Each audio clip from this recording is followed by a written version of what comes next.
ዛሬ ጥቅምት 7 2018 ዓመተ ምህረት በጣም አስደሳች የፋኖ ዜናዎች አሉን። ፋኖ አዲስ ቅዳም ከተማን ጨምሮ 4 ከተሞች በትናንትናውና በዛሬው ዕለት ተቆጣጥረዋል። እስከ መጨረሻው ደቂቃ ድረስ ከኛ ከ5 ደቂቃ ሚዲያ ጋር አብራችሁን ቆዩ። እነዚህን አስደሳች ዜናዎች እናስደምጣችኋለን።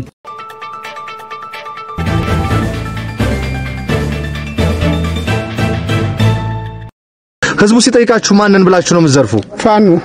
ፋኖንን ይያልን እንዘርፋለን። መንደሩም ደግሞ ሰውም ደግሞ በመንመጣበት ሰው ደግሞ በጣም ፋኖ ናቸው ይያሉ በጣም ያበሉናል፣ ይመግቡናል።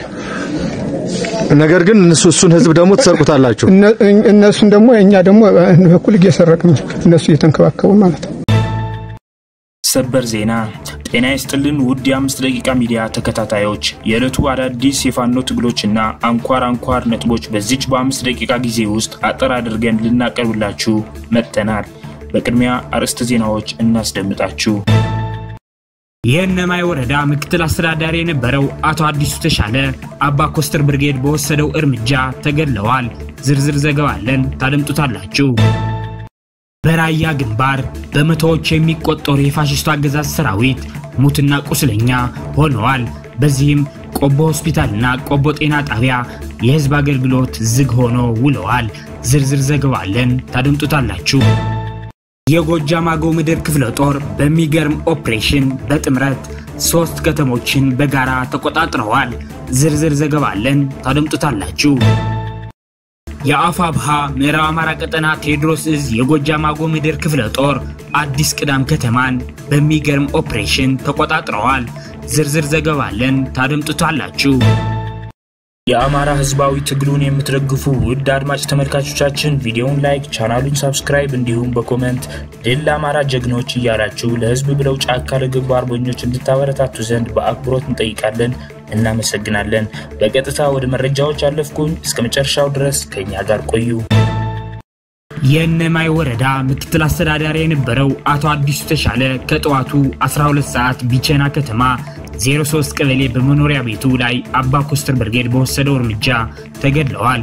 በአባ ኮስተር ብርጌድ ተርባይኖች በቢቸና ከተማ 03 ቀበሌ በታቀደ የጥቃት ኢላማ የተገደለው የእነማይ ወረዳ ምክትል አስተዳዳሪ የነበረው የእነማይ ወረዳ የእንደሽት ቀበሌ ተወላጅ አቶ አዲሱ ተሻለ በመኖሪያ ቤቱ በመግባት ላይ መለስ እስከ ወዲያኛው በጠዋቱ ተሸኝተዋል።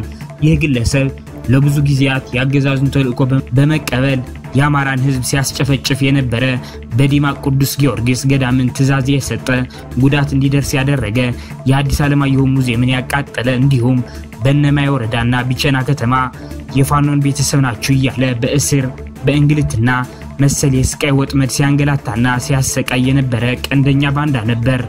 ባንዳ አዲሱ ተሻለ በዚህ ሳምንት በመራቸው መድረኮች የተናገረው በየትመን ከተማ ፋኖን በሆደ ሰፊነት እሽሩር ስንል ቆይተናል።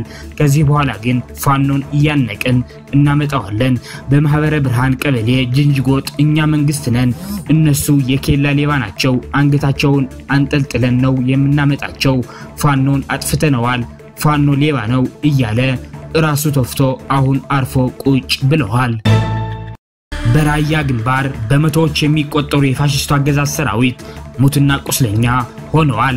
በዚህም ቆቦ ሆስፒታልና ቆቦ ጤና ጣቢያ የህዝብ አገልግሎት ዝግ ሆኖ ውለዋል።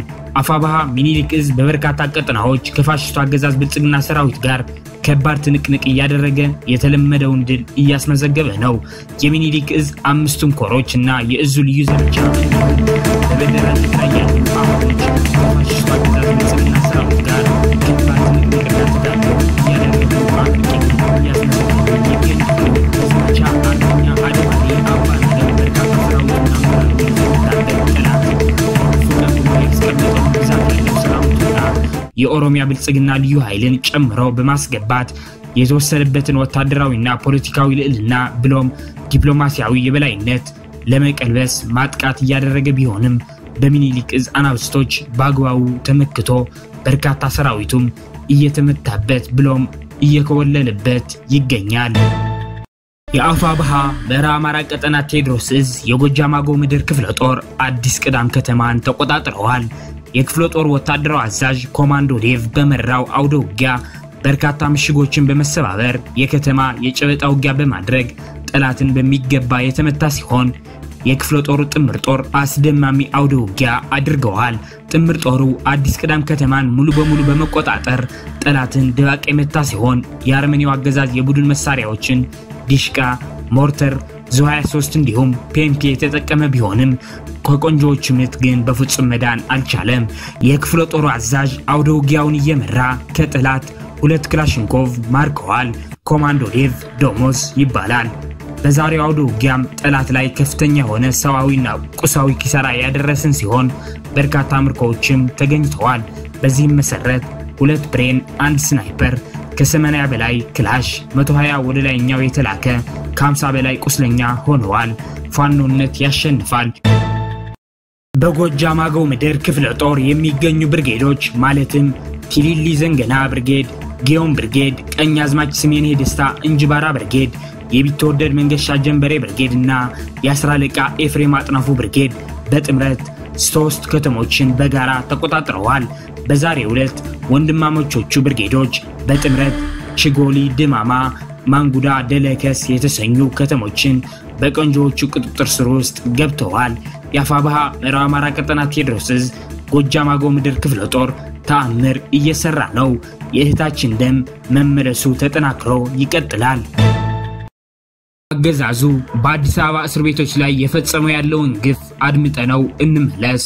በቂሊንጦ ማረሚያ ቤት የሚገኙ የፖለቲካና የህሊና እስረኞች ከጠበቆቻቸው ጋር እንዳይገናኙ መከልከላቸውን ከቂሊንጦ ለማወቅ ችለናል። ይህንን በተመለከተ ከጠበቆቻቸው አንዱ የሆኑት ጠበቃ ሰለሞን ገዛኸኝን መስመር ላይ አግኝቻቸዋለሁ። አቶ ሰለሞን ስለ ጊዜው አመሰግናለሁ። ይሄ የተባለው ነገር እውነት ነው? ባለፈው ሳምንት ላይ መሰረት ሚዲያ ከጠበቆቻቸው ጋር እንዳይገናኙ ተከልክሏል በማለት እኔን ምንጭ አድርጎ ጠቅሶ ዘግቦት ነበር። በእርግጥ ባለፈው ሳምንት ክልከላ አይደለም አይደለም። በመረህ ግን መሰረት ሚዲያ እንትን ያለው ባለፈው መስከረም ላይ የተከለከልነውንም አብሮ ስለጠቀሰው ነው። በእርግጥ መስከረም 5-6 አካባቢ እስከ መስከረም 30 ድረስ መግባት አይቻልም ተብሎ ተመልሼ በበነጋታው ነው እንደገና ከሌሎች ጠበቆች ጋር ሆነን ለምን በር አካባቢ ላይ ቆመን አንድ ኢንስፔክተር ያው እኔንም በመልክ የሚያቀኝ ፖሊሶችን ነገራቸውና በር ላይ ያሉትን ውስጥ ገብተው ያናግሩ አላቸው። ገብተን አናግረን ምንድነው ችግሩ ብለን ከማረሚያ ቤቱ ኃላፊ ከኮማንደር ምክትል ኮማንደር ጣሰው ጋርና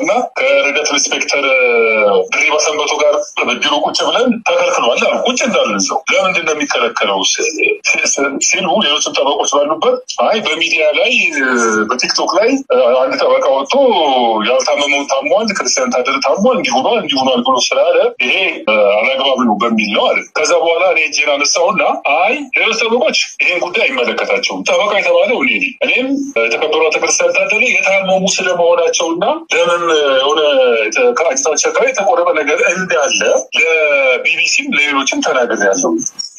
ይሄ እውነተኛ ፋክት ነው። ቲክቶክ ላይ ግን እየቆራረጡ ሌሎች ሌላ ነገር እያሉ የሚለጥፉት ነገር ያን እኔን አያገባኝም። ስለዚህ በዚህ መከልከሉ ተገቢ አይደለም። ስለዚህ መከልከሉ ሌላ ነገር ነው የሚያመጣው እየተናገርኩ አንደኛው ጠበቃ በማለት ገባና አይ ይሄ እኮ ተከለከለ ከተባለ አሁን ደግሞ ውጭ ላይ ወጥተን እኮ እኔ ብጠየቅ አልኳቸው። ብጠየቅ አይ እስከ መስከረም 30 መግባት አትችሉም ተብሎ ተከልክሏል፣ ግን ሌላ እንትን ነው የሚኖረው፣ ሌላ የሚዲያ እንትን ነው የሚኖረው። ስለዚህ ይሄ አላግባብ አይደለም ብለን ሶስታችንም ጠበቆች ባደረግነው ውይይት ከዛ ኮማንደሩ የሆነ ነገር ጽፎ ሰጠው ለኢንስፔክተሩ። ከዛ በኋላ እሺ በሉ ለዛሬ ግቡ ምናምን አሉ። ያን ገባን ወጣ። ባለፈው ሳምንት የሆነው ምንድነው ሄድኩኝ። የሄድኩበት ዋናው ምክንያት ምንድነው የመርጌታ በላይ አዳሙ ሚስት መታ በደውላልኝ ቢሮ ሄጄ መታ ሰባዊ በጣም ለቅሶ ነው የቀረው። ሰባዊ ጥሰት ደረሰብኝ። ማረሚያ ቤት ስገባ የማረሚያ ቤቷ ፖሊስ በአደባባይ ፐብሊክሊ በአደባባይ ቀሚሴን ወደ ላይ አንስታ የውስጥ ሱሪ ውስጥ ገብታ ስትበረብር ለምንድነው በአደባባይ የምታረየው በሚል ይሄ ነገር በጣም በለቅሶ ነው። ስለዚህ ይሄ ስትለኝ ይሄ ነገርማ አላግባብ ነው ብዬ በበነጋታው ሄድኩ ማረሚያ ቤት ቂሊንጦ ገብቼ ከዛ በፊት ተነጋግረናል። ከቂሊንጦ አሁን አዲስ የመጡት ጋር ነው ትንሽ መግባባት የጠፋው። አዲስ የመጡት ጋር ቢሆኑ ረዳት ኢንስፔክተር ድሪባ ሰንበቶ ጋር ቢሆንም ባለፈው በተነጋገርነው መሰረት እኔ ጉዳዩን ወደ ፍርድ ቤት ይዞ ከመሄድ ሌላ ነገር ውስጥ ዝም ብሎ የሆነ ጫጫታ ከማስነሳት ጉዳዩን ከእናንተ ጋር መፍታት ቅድሚያ ተገቢ ነው ብዬ ስለምን ቅድሚያ ውይይትና ማድረግ አለብን በሚለው ተነጋግረናል ይዛል። ስለዚህ ትናንትና ከመሰረተ ዓርብ ዕለት ሲሄድ ዋናው ዓላማዬ ይሄ ሰብአዊ ጥሰት የደረሰባትን ነው በተመለከተ ነው። ሄድኩኝ ገባሁ።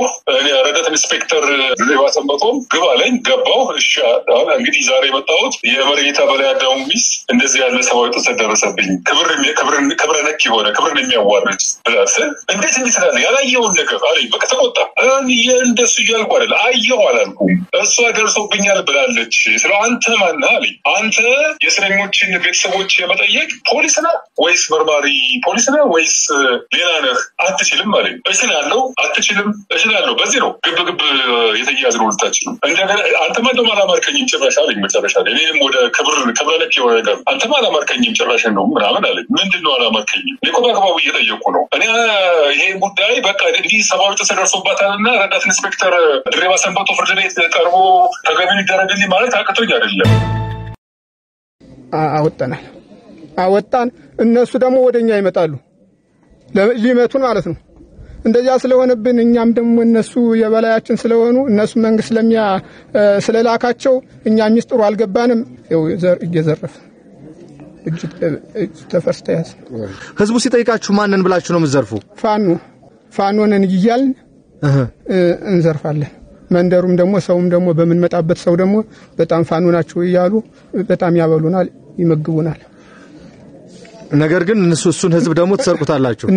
እነሱን ደግሞ እኛ ደግሞ በኩል እየሰረቅን እነሱ እየተንከባከቡ ማለት ነው። ደጀናዬ ነው ባላለው የተወለድኩ ደጋዳሞት ነው ያደኩኝ ወለጋ ነው። ከወለጋ መጣው መምተኛ ነው። እንደውም ለጠበል እንደመጣው መንገድ ተዘጋብኝ። በዚያው ቀረው ያመመ የጠበል ውስጥ ነበርኩኝ። ከጠበል ላይ በቃ ወጥቼ የእንጀራ አባቴ ነው ያ ታዶ አጎስ ነው በቅሎ ጋር ይገዛልኝ ሲሻል ስራ ተኛ ብሎ ከዚያ በበቅሎ ጋር እየሰራው ይሄ ልጅ የሽኩኝ ባይሽ ከኔ ጋር ይግባባል። በቃ በሚሰርቅ እንደሚሰርቅ አላውቅም። እኔ ከዚህ ቤት እነሱ መጥቶ ሞክሯል። እኔ መጀመሪያ ነው ሻንጣ ተሸክመው ዘይ መጣ እዚህ ጋር ነገረኝ። ምን አደርጋለሁ በቃ ሰርቃለሁ ብዬ ሰርቄያለሁ። አሁን በፋኖ ቁጥጥር ውያለሁ። አድማጭ ተመልካቾቻችን ለሰዓቱ የነበሩን የ5 ደቂቃ ዜናዎች እነዚህን ይመስላሉ። በቀጣይ የምንሰራቸው ዜናዎች እንዲደርሷችሁ ቻናሉን ሰብስክራይብ በማድረግ እንዲሁም የደወል ምልክቷን በማብራት ቤተሰብ እንዲሆኑ እንጠይቃለን። እናመሰግናለን።